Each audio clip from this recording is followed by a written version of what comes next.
Good morning everybody, जय स्वामीनारायण।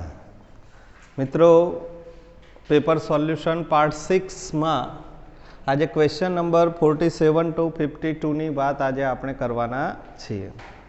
ધ્યાન રાખવાનું છે તમારે કે પહેલા દિવસે આવ્યો જ ભાઈ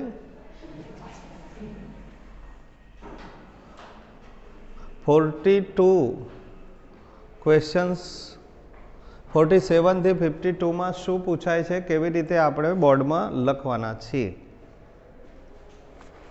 તો 47, 48 અને 49 જે છે એ સંયોજકોનો ઉપયોગ કરી અને વાક્યોને જોડવાના છે। ટૂંકમાં યુઝિંગ ઓફ કન્જક્શન્સ, તમારે કન્જક્શન્સનો ઉપયોગ કરવાનો થાય છે। કન્જક્શન્સના ટોપિક તમને શીખવાડ્યા છે 9મા ધોરણમાં પણ અને 10મામાં પણ। તમે વિડીયો થ્રુ આપણે કન્જક્શન્સના 5 થી 6 વિડીયો બનાવ્યા છે। તો આ 5-6 વિડીયો ફરી જોઈ લેવા। તમને એમ થાય કે 5-6 વિડીયો ફરી ક્યાં જોવા, અમે થોડા સ્ટોર રાખીએ છીએ, તો મેં તમને એનો રસ્તો બતાવ્યો છે, બરાબર। યુટ્યુબ ઉપર તમને એ જોવા મળશે, જે બી ઠાકર કણબા ગુરુકુલ લખશો તો, અને અગાઉ આપણે લિંક મોકલેલી પણ છે, સાચવી હોય તો। તો join the sentence using the appropriate કન્જક્શન્સ in the brackets, આવી સૂચના તમને લખેલી હશે। મેં તમને અહીંયા સૂચનાઓ આપણે એટલા માટે લખીએ છીએ કે તમને એનો મિનિંગ ખબર પડે। તમારે કોઈ જગ્યાએ પેપરમાં સૂચના લખવાની થતી નથી, આવું વારંવાર કહું છું। આ બહુ ધ્યાનમાં રાખવાની કે તમારે આવી કોઈ સૂચના લખવાની થતી નથી। તમારે તો ડાયરેક્ટ ક્વેશ્ચન નંબર 47 કરી અને એનો જવાબ જ લખવાનો છે। આ પ્રશ્ન પણ લખવાનો થતો નથી। પ્રશ્ન પણ હું તમને સમજાવવા માટે જ કહું છું। તમારે તો ડાયરેક્ટ 47 નંબર આપી અને એનો જવાબ જ લખવાનો થાય છે। જે અત્યારે પીળા ચોકથી, યલો ચોકથી જે કંઈ પણ લખાશે એ જ તમારે લખવાનું થશે પેપરમાં। તમારે આ વ્હાઇટ ચોકથી લખેલું કંઈ લખવાનું થતું નથી। હા, આ પેરેગ્રાફ લખવો પડશે ખાલી જગ્યાઓવાળો, પરંતુ અહીંયા ડુ એઝ ડિરેક્ટેડમાં પણ તમારે પેરેગ્રાફ લખવાના નથી, ડાયરેક્ટ જ જવાબના પેરેગ્રાફ લખવાના થશે। તો મિત્રો, કંજક્શન્સમાં and or but, so, therefore, either or, neither nor, if, unless, not only but also, both, and, આટલા સંયોજકો આપણે જોયેલા છે। એ સિવાય who, what, where, when, why, whom, whose અને વિચ, ધેટ, આ સંયોજકો, આ બધા શબ્દો WH ક્વેશ્ચન્સ છે, છતાં પણ સંયોજક તરીકે જ્યારે યુઝ થાય છે ત્યારે એના મિનિંગ અલગ થતા હોય છે। ધારો કે હુનો મતલબ કે જે, વિચનો મતલબ કે જે, વેરનો મતલબ કે જ્યારે, કે જ્યાં, વેનનો મતલબ કે જ્યારે, આવા મતલબો થતા હોય છે, એ પણ સંયોજક તરીકે વપરાય છે। તો એ બધા વિડીયોઝને બરાબર જોઈ અને સમજવાના હોય। કન્જક્શન્સના ઉપયોગ માટે જરૂરી શું છે? તો પહેલાં તમને વાક્યનો મિનિંગ સમજો, એ જરૂરી છે। અર્થ બે વાક્યોનો સમજી લો અને પછી એ બે વાક્યોને જોડવા માટે કયા સંયોજકનો ઉપયોગ થાય એ વિચારો, તો જલ્દીથી આવડે। કન્જક્શન્સમાં બીજી કોઈ ટ્રીક નથી, ખ્યાલ આવ્યો તમને? કન્જક્શન્સમાં બીજી કોઈ ટ્રીકો હોય નહીં, એને સમજવા જ પડે। તો પહેલું વાક્ય છે 47 નંબરનું, મિસ્ટર ખન્ના વોઝ બિઝી। આ વાક્યનો મતલબ શું થશે? મિસ્ટર ખન્ના ખૂબ જ વ્યસ્ત હતા। He did not pay attention to my request, તેમણે મારી વિનંતીની તરફ કોઈ જ ધ્યાન આપ્યું નહીં। હવે વચ્ચે છે એન્ડ, બટ અને સો। આ ત્રણમાંથી આપણે એક સંયોજકનો ઉપયોગ કરવાનો છે। એન્ડ એટલે અને, બટ એટલે પરંતુ, અને સો એટલે તેથી। તો આપણે ત્રણેયનો ઉપયોગ કરી જોવાનો। જો ન ખબર પડતી હોય તો ત્રણેયનો ઉપયોગ કરી જવાનો। ગુજરાતીમાં ભાઈ મિસ્ટર ખન્ના બિઝી હતા અને તેઓએ મારી રિક્વેસ્ટને મારી વિનંતીને ધ્યાનમાં ન લીધી. બીજું જોઈ લેવાનું કે ભાઈ મિસ્ટર ખન્ના વ્યસ્ત હતા પરંતુ તેમણે મારી વિનંતીને ધ્યાનમાં ન લીધી. અને ત્રીજું જોઈ લેવાનું કે મિસ્ટર ખન્ના વ્યસ્ત હતા તેથી તેમણે મારી વિનંતીને ધ્યાનમાં ન લીધી. શું આવે આમાં? સો. ખબર પડી જાય ગુજરાતી ભાષા આવડતી હોય તો. બરાબર.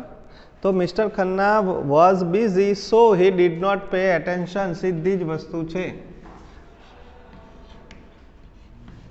આ બહુ સરળ. મેં તમને કહ્યું ને 9 માર્ક્સના ફંક્શન્સ અને 3 માર્ક્સના સંયોજક. 12 માર્ક્સ તો ક્યાંય જવા ના જોઈએ ખરેખર થોડીક પ્રેક્ટિસ કરો તો. કારણ કે આ વખતની પેપર સ્ટાઇલ ઘણી ઇઝી છે તમારા માટે. અંદરથી ને અંદરથી જવાબો લખવાના થાય છે એટલા માટે. સો હી, અહીંયા આ જે હી કેપિટલ છે એ હી બીજી એબીસીડી થઈ જાય સ્મોલ લેટર. આ ખાસ ધ્યાનમાં રાખવાનું ભાઈ. નાની નાની ભૂલો પણ કેટલીક વાર માર્ક્સ કાપવા માટે જવાબદાર બને છે. જ્યારે પૂરા માર્ક્સ મળતા હોય ત્યારે માર્ક કાપવો હોય તો આવી નાની નાની ભૂલો શોધવી પડે. Two my request. વાક્યના અંતે ફૂલ સ્ટોપ મૂકવાનું ભૂલવાનું નહીં. તો મિસ્ટર ખન્ના વ્યસ્ત હતા તેથી તેઓએ મારી વિનંતીને ધ્યાનમાં ન લીધી. આગળનો સંયોજક છે Rajiv is the salesman. Rajiv એક સેલ્સમેન છે. He comes to my office on every Wednesday. તે દર બુધવારે મારી ઓફિસે આવે છે. અહીંયા હુમ છે. હુમનો મતલબ થાય કે જેને.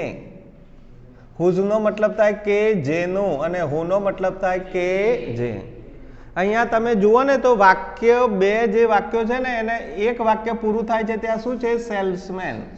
અને બીજા વાક્યની શરૂઆત હી. આ હી પણ કોના માટે વપરાયો છે? સેલ્સમેન માટે. સેલ્સમેન રાજીવ પોતે જ સેલ્સમેન છે ને, એટલે આ સેલ્સમેન એ હી એના માટે જ વપરાયેલો છે. એટલે આ હી કર્તા છે. અને હુથી પ્રશ્ન પૂછવાથી જવાબમાં શું મળે? કર્તા. એટલે કર્તાને સ્થાને જ્યારે મૂકવાનું થાય ત્યારે શું મુકાય? હુ. હા, જો અહીંયા તરત જ કોઈ વસ્તુનું નામ આવતું હોય તો હુઝ મુકાય. આ સેલ્સમેન છે કે whose bicycle, whose scooter, whose bungalow, whose wife. ખ્યાલ આવ્યો? એવી રીતે નાઉન આવતું હોય તો હુઝ આવે, પણ અહીંયા કર્તા પોતે જ છે એટલા માટે શું આવશે ત્યાં? હુ. હુનો મતલબ થાય કે જે. મેં તમને એડજેક્ટિવ ક્લોઝ નામનું આ ટોપિક ચલાવેલું છે. કન્જક્શન્સના 6થા ભાગમાં, કદાચ 6થા કે 7મા ભાગમાં આ હુ, what, where, when, Y, whom, whose સંયોજક તરીકે બતાવેલા છે વિડીયોની અંદર. જેને વિડીયો જોયા હશે અને સમજ્યા હશે એને ખ્યાલ હશે. સ્થળનું નામ હોય તો વેર આવે, સમય હોય તો વેન આવે, આવું બધું સમજાવેલું છે. બરાબર. અને હુઝ ક્યારે આવે? તો જ્યારે માલિકી અથવા સંબંધ બતાવવાનો હોય ત્યારે હુઝ આવે. હુમ પણ વ્યક્તિ માટે જ આવે છે, પરંતુ એ કર્મ તરીકે જ્યારે યુઝ કરવાનો થાય ત્યારે. આ બધું સમજાવેલું છે અંદર. બરાબર. તો તમે સમજ્યા હશો એવું સમજી અને આપણે અહીંયા તો હુનો ઉપયોગ આવશે. Rajiv is the salesman. Who. હવે અહીંયા હુ મૂકો એટલે હી મૂકવાની જરૂર છે. હુનો મતલબ થાય કે જે. કમ્સ. હુ કમ્સ કે જે આવે છે ટુ માય ઓફિસ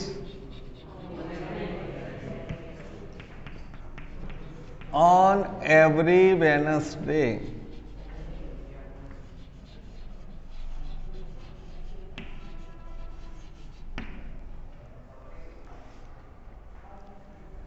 તો હુ સંયોજકનો અહીંયા ઉપયોગ તમે કરી શકો.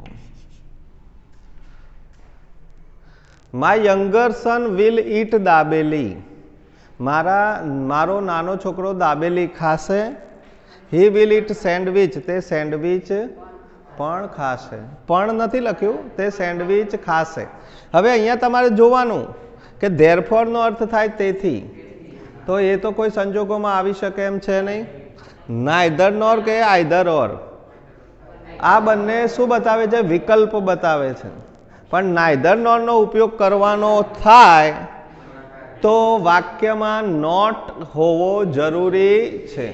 નોટ ન હોય તો નેવર, નોટ ન હોય તો શું હોય? નેવર શબ્દ, એટલે નકારાત્મક શબ્દ અંદર દર્શાવેલો હોવો જોઈએ તો જ નાઈધર નોર નો ઉપયોગ થઈ શકે. કારણ કે નોટને દૂર કરી અને નાઈધર વપરાય. કેમ? કારણ કે નાઈધરમાં નોટ સમાયેલો છે. એટલે નાઈધર નોર પણ નહીં વપરાય, ધેરફોર પણ નહીં વપરાય, તો શું બચ્યું? આઈધર ઓર. તો આઈધર ઓર નો મતલબ થાય કાં તો અથવા. આઈધર ઓર તમને શીખવાડેલું છે કે ભાઈ બંને વાક્યોમાંથી કોમન વસ્તુ કાઢી નાખવાની, જે અલગ પડતું હોય એ બંનેની આગળ આઈધર અને બંનેની વચ્ચે ઓર, આવું શીખવાડેલું છે. તો અહીંયા તમે બે વાક્યોમાં કોમન કાઢશો કે માય યંગર સન વિલ ઈટ, આટલું કોમન નીકળે છે. આમાં હી વિલ ઈટ એટલું કોમન નીકળે છે. જુદું શું પડે છે? દાબેલી અને સેન્ડવિચ. તો દાબેલીની આગળ આઈધર અને બંને દાબેલી ને સેન્ડવિચની વચ્ચે ઓર. બરાબર? એ રીતે તમે ઉપયોગ કરવાનો થાય. તો વાક્યની આપણે શરૂઆત કરીએ કે my younger son will eat either dabeli or sandwich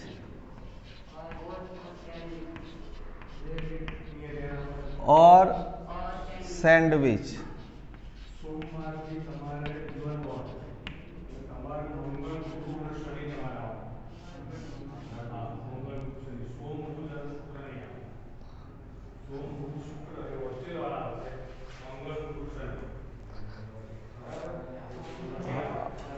હવે ક્વેશ્ચન નંબર 50.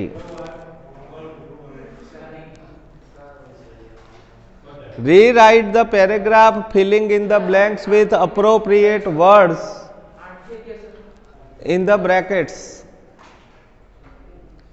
તો અહીંયા 50 નંબરના ક્વેશ્ચન્સની અંદર મિત્રો આ પેપર સ્ટાઇલમાં સુધારો આવેલો છે, એટલે ખાલી જગ્યાઓ મૂકી દીધી છે. ખરેખર અહીંયા એરર્સ હતી, તમારે ભૂલો શોધવાની હતી, પણ અહીંયા તમને આ વખતે ફેરફાર કરવામાં આવેલો છે.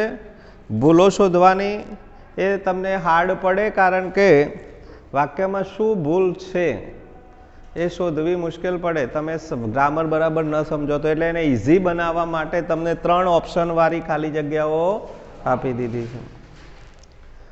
હવે આમાં નોર્મલ વસ્તુઓ પૂછવાના છે. સંયોજકની એ પૂછે ને, આર્ટિકલનું એ પૂછે ને, પ્રિપોઝિશન્સની એ પૂછે ને, એપોસ્ટ્રોફી એસનું પણ પૂછે ને, ઓ એફ ઓફનું પણ પૂછે, in, on, under, near, after, before, આવા બધા શબ્દોની પણ ખાલી જગ્યા પૂછી શકે. એટલે તમને અહીંયા પેરેગ્રાફ વાંચવાનો, 3 ઓપ્શનમાંથી શું આવે એ ખાસ ધ્યાનમાં રાખવાનું, અને આ જે ઓપ્શનની પાછળના શબ્દો પર ખાસ નજર કરવાની. એ વાક્ય પૂરું, આ વચ્ચેના 3 શબ્દો તમને નડે, 3ને બહાર લઈને અને વાક્યને વાંચવાનું, એટલે ખબર પડે.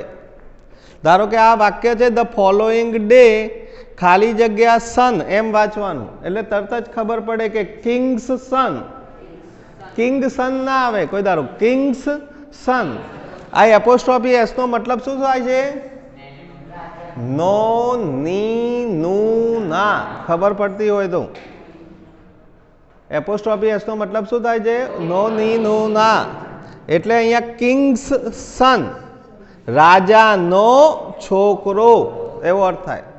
અથવા સન પહેલું હોય, ધારો કે ધ ફોલોઈંગ ડે સન ખાલી જગ્યા, અને અહીંયા કિંગ હોય તો ઓફ શબ્દ આવે, of. Son of king. Of નો મતલબ પણ નો ની નું ના થાય, પણ કિંગ્સ સન અથવા સન ઓફ કિંગ. ખ્યાલ આવ્યો? રાજ બાઇસિકલ, બાઇસિકલ ઓફ રાજ. એ રીતે આપણે સમજાવેલું છે. The following day Kings apostrophe S એનો મતલબ થાય છે નો ની નું ના. તો king's son came down to near by river to swim. નદીની નજીક તરવા માટે આવ્યો. હવે અહીંયા વાક્ય પૂરું થઈ જાય છે સ્વિમે, એટલે અહીંયા બીજું વાક્ય શરૂ થાય છે. જુઓ, વેર હી એન્ટર્ડ ધ વોટર એવું આવે ના આવે. while he entered the water the father crow seized the lovely gold necklace. તો એ આવે while નો મતલબ થાય જ્યારે ત્યારે. when અને while મેં તમને કહ્યા હતા ખાસ સંયોજકો તરીકે વપરાય છે ત્યારે. આ while અહીંયા સંયોજક તરીકે વપરાય છે જેનો મતલબ થાય જ્યારે ત્યારે. જ્યારે તે પાણીમાં પ્રવેશ કર્યો, એન્ટર્ડ થવું એટલે પ્રવેશ કરવો. જ્યારે તેણે પાણીમાં પ્રવેશ કર્યો the father crow. Father crow એટલે કાગડો, મધર ક્રો એટલે કાગડી. ધ ફાધર ક્રો એટલે કાગડાએ સેઇઝ એટલે ઝૂંટવી લેવું. ધ લવલી ગોલ્ડ નેકલેસ એનો જે સુંદર સોનાનો ગળાનો હાર ઝૂંટવી લીધો. કયો? તો અહીંયા નેકલેસ છે ખાલી જગ્યાની આગળ એટલે નિર્જીવ વસ્તુ થઈ. નિર્જીવ વસ્તુ માટે કયો શબ્દ વપરાય? વિચ. આપણને ખબર હોવી જોઈએ તો વિચ, નેકલેસ, કે જે. વિચનો મતલબ શું થાય? કે જે. અહીં નેકલેસની જગ્યાએ વ્યક્તિનું નામ હોય તો હું આવે પાછું? ખ્યાલ આવ્યો? એટલે આ WH શબ્દો સંયોજક તરીકે જો અહીંયા 2 થી 3 માર્ક્સમાં પૂછી લીધા છે તમે. એક તો અહીંયા સંયોજકમાં પૂછી લીધો, બરાબર. અહીંયા પણ એક 2 જગ્યાએ, એક જગ્યાએ હું પૂછ્યો, એક જગ્યાએ હુસ પૂછ્યો છે, બરાબર. એટલે આવડવો જોઈએ. તો કે જે the prince head taken of. Taken of એટલે બહાર કાઢવું. જે પ્રિન્સે બહાર કાઢ્યો હતો એ હાર ઝૂંટવીને ખેંચીને એ લઈ ગયો. તો આ રીતે 3 માર્ક્સની ખાલી જગ્યા, 3 માર્ક્સની ખાલી જગ્યાઓ તમારે પૂછાવાની છે.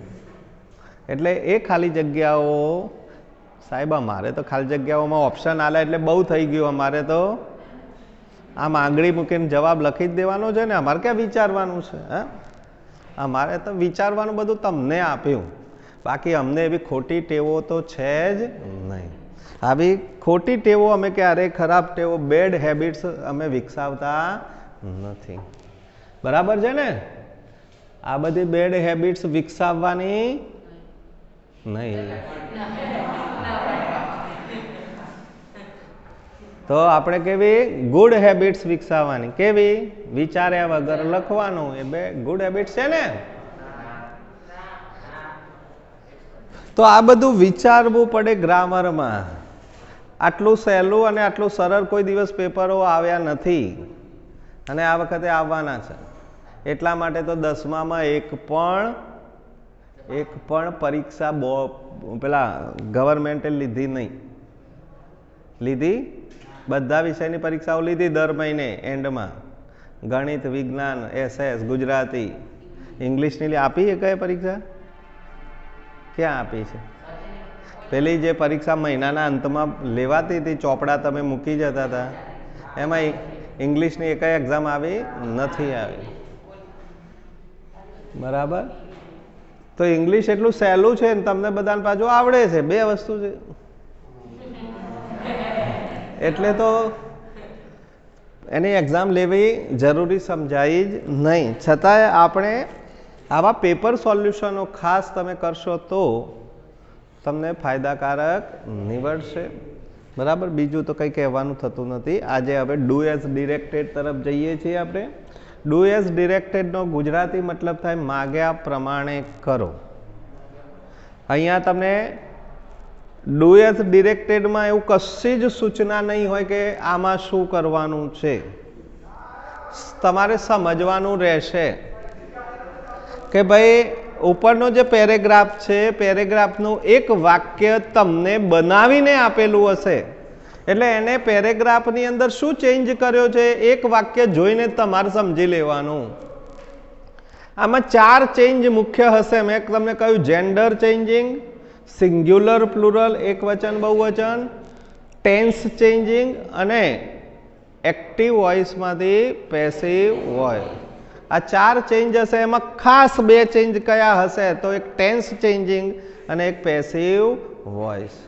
આ 2 જ પેરેગ્રાફ મોટા ભાગે હશે આવી મારી ધારણા છે.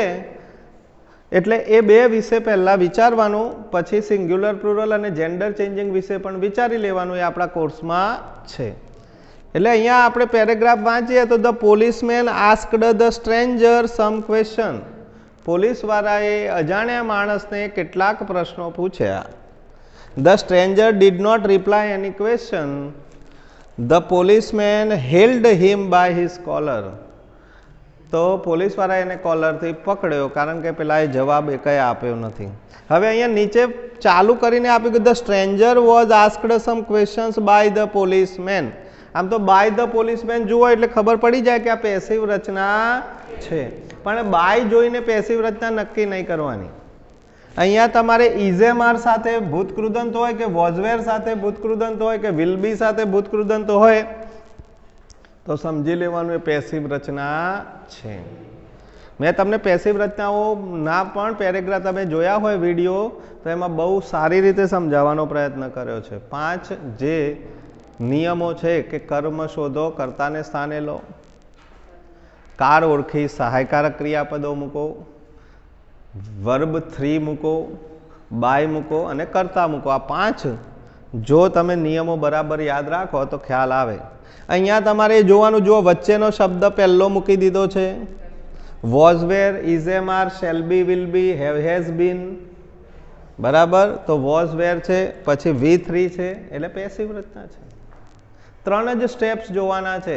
Is am are past participle હોય, વોઝ વેર પાસ્ટ પાર્ટિસિપલ હોય, shall be, will be past participle હોય, can be, could be, should be, would be, must be past participle હોય, હેઝ બીન પાસ્ટ પાર્ટિસિપલ હોય તો passive રચના છે, સમજી લેવાનું.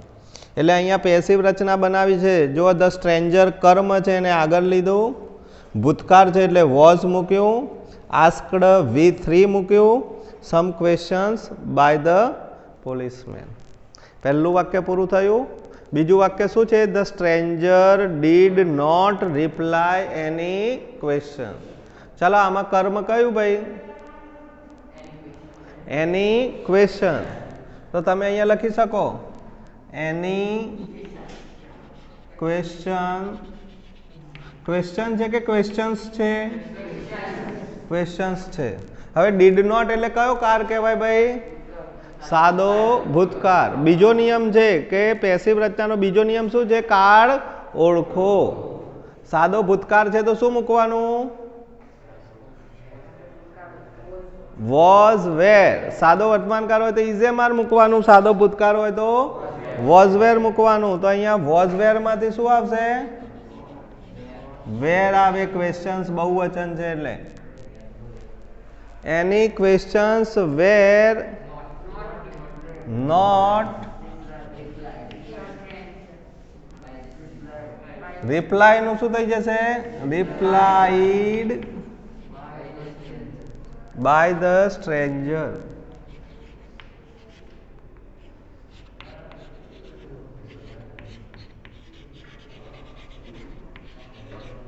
બીજું વાક્ય પૂરું. ત્રીજું વાક્ય શું છે? The policeman held him by his collar. The policeman held him by his collar. તો અહીંયા કર્મ કયું છે? હિમ. કયું છે? By his collar. તો કેવી રીતે પકડ્યો એમ થાય. ખ્યાલ આવ્યો? તો હિમ છે એટલે હિમને આગળ લાવો તો શું થશે? હી. પછી કાળ કયો છે? સાદો ભૂતકાળ. ભૂતકાળ હોય તો શું મૂકવાનું? Was were. તો હી વોઝ. ત્રીજું હેલ્ડ નું હેલ્ડ જ રે. હેલ્ડ ભૂતકૃદંત જ છે. He was held by his collar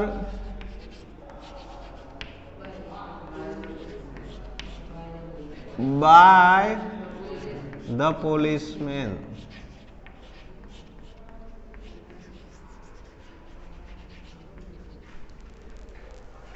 તો આ પેસિવ રચના થાય.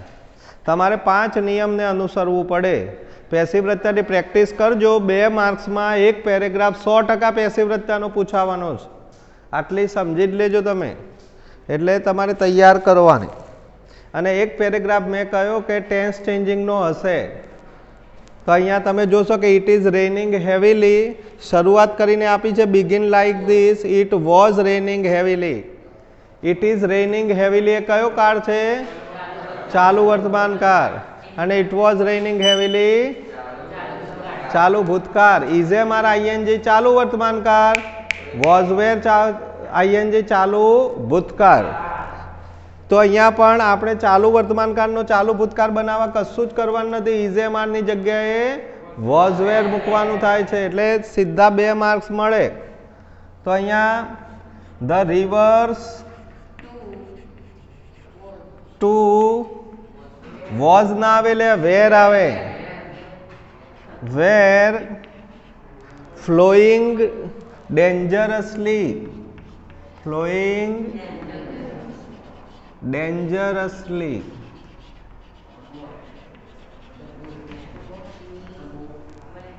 The boatmen R.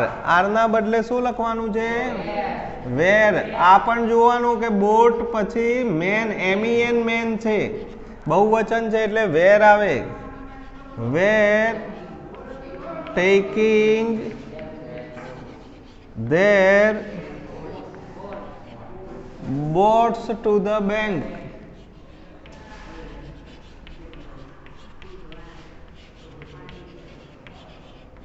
તો અહીંયા ટેન્સ ચેન્જિંગ ચાલુ વર્તમાનકાળમાંથી ચાલુ ભૂતકાળ તો બહુ ઇઝી છે.